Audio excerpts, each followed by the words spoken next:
Warm greetings in Jesus' name. I'm Dr. Spurgeon, consultant physician and endocrinologist from Bangalore Baptist Hospital.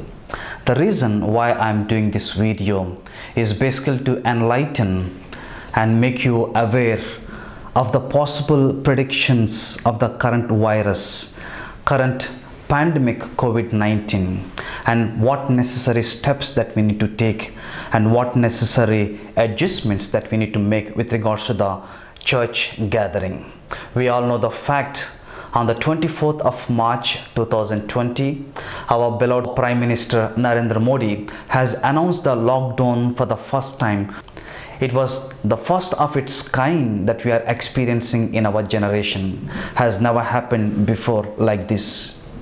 But what is the reason for announcing this lockdown initially and later on continuing for the second, the third and the fourth time?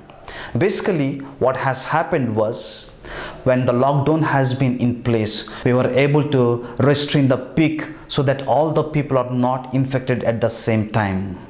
In case if there was no restraint, if there was no lockdown, there would have been many patients who are affected with the infection, and there are no adequate medical facilities and the personnel to be able to deal with these peak infections.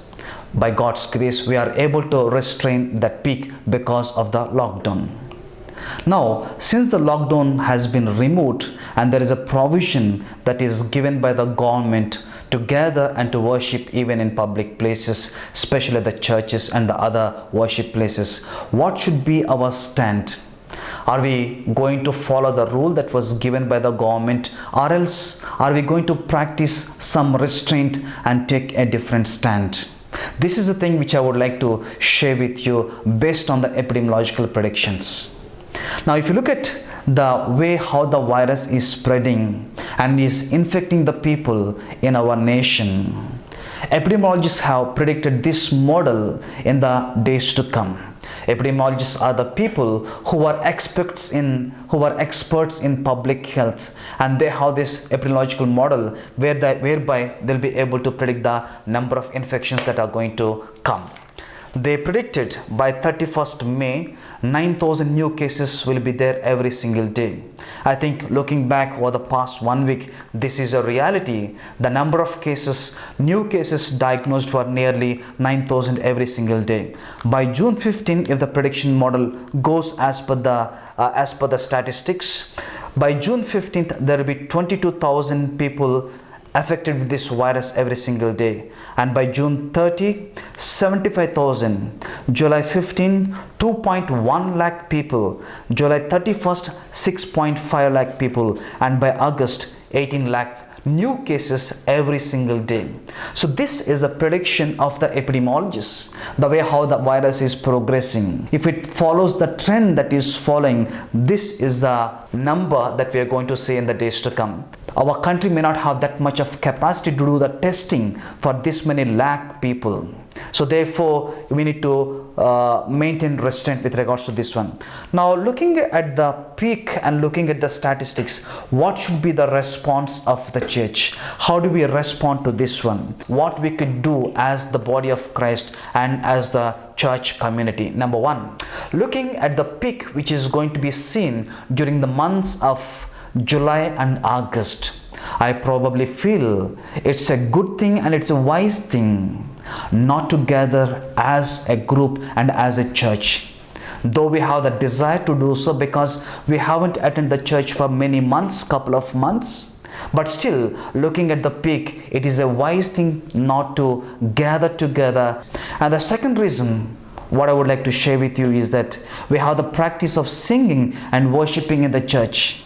Now, what happens when we continue to gather together and worship by singing? There could be some people who are asymptomatic but are infected with the virus. When these people sing, we know the pattern how virus will spread. It is by the droplet infection, where the particles will be released from the mouth and from the nose, and there is a potential for the other people who have gathered in that place to be infected when we continue to sing and worship. Third reason, in the churches we have the practice of breaking the bread and practicing the Holy Communion. We know from the single glass, it will be passed on to multiple people, and then we try to drink the grape juice from the same vessel. I think this is another potential source for the infection to spread from one person to other person.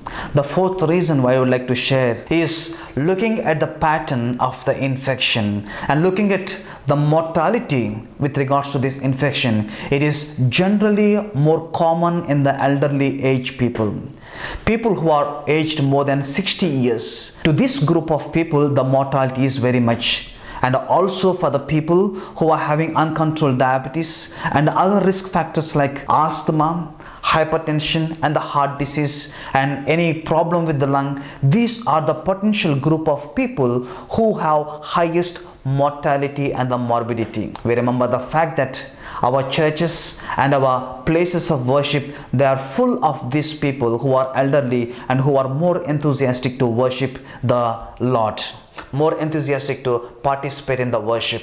So looking at these four different reasons which I mentioned, looking at the prediction of the epidemiological model, looking at the practices that are there inside the church, like singing together or singing as a choir, practicing the Holy Communion, and also the age group, it is a wise thing probably to restrain ourselves and not to gather together as a community, as a body of Christ, maybe for the next couple of months. In case if we want to gather together, it is better we follow these precautions very strongly. Number one, we have to use the mask so that the infection will not pass from one individual to the other individual.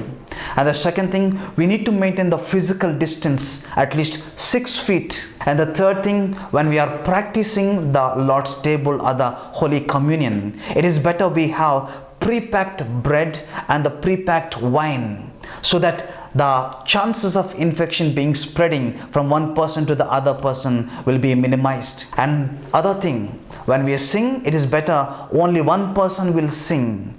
Other people who are gathered, they might remain silent and worship the Lord in silence. I think these are some of the precautions that we need to strictly follow in order to minimize the chances of infection as a responsible citizens of this great nation.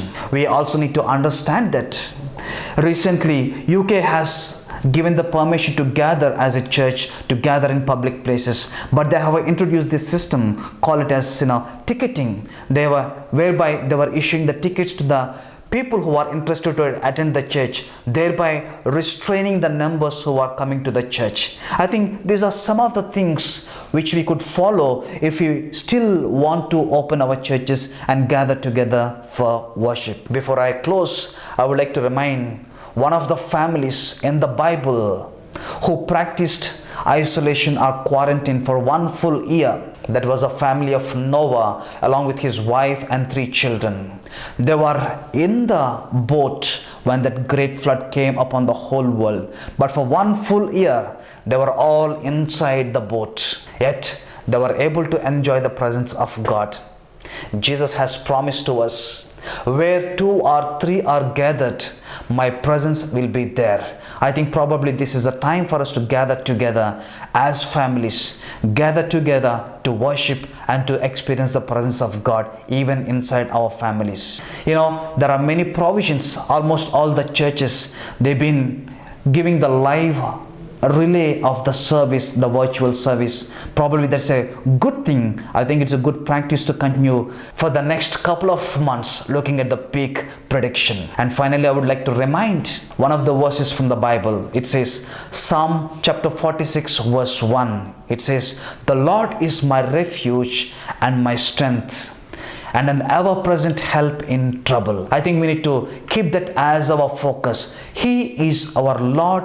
He is our refuge and strength. He is there to help us at any point of time. Keeping that in mind, maybe we can look forward with hope because He is in control of the situation. But as a responsible citizens, as a responsible individuals, it is better we practice a restraint for the next couple of months till the peak is flattened, till that curve is flattened. Finally, I would like to share this one. Most of the pastors and the shepherds who are taking care in the church and the servants of God, they are basically dependent upon the congregation. I think this is a time for us to be behind them and support them in prayer and also by giving, because many of these people, they were dependent upon the congregation, and we know the fact for the past couple of months no congregation, no gathering has been happening. I think this is the time for us to show the solidarity and be behind them and support them. God bless as we look forward with hope. With the grace of God, we'll be able to tide over this one, and we'll be able to gather together once again, and we'll be able to experience the joy and the presence of God while fellowshipping with one another. God bless. Thank you.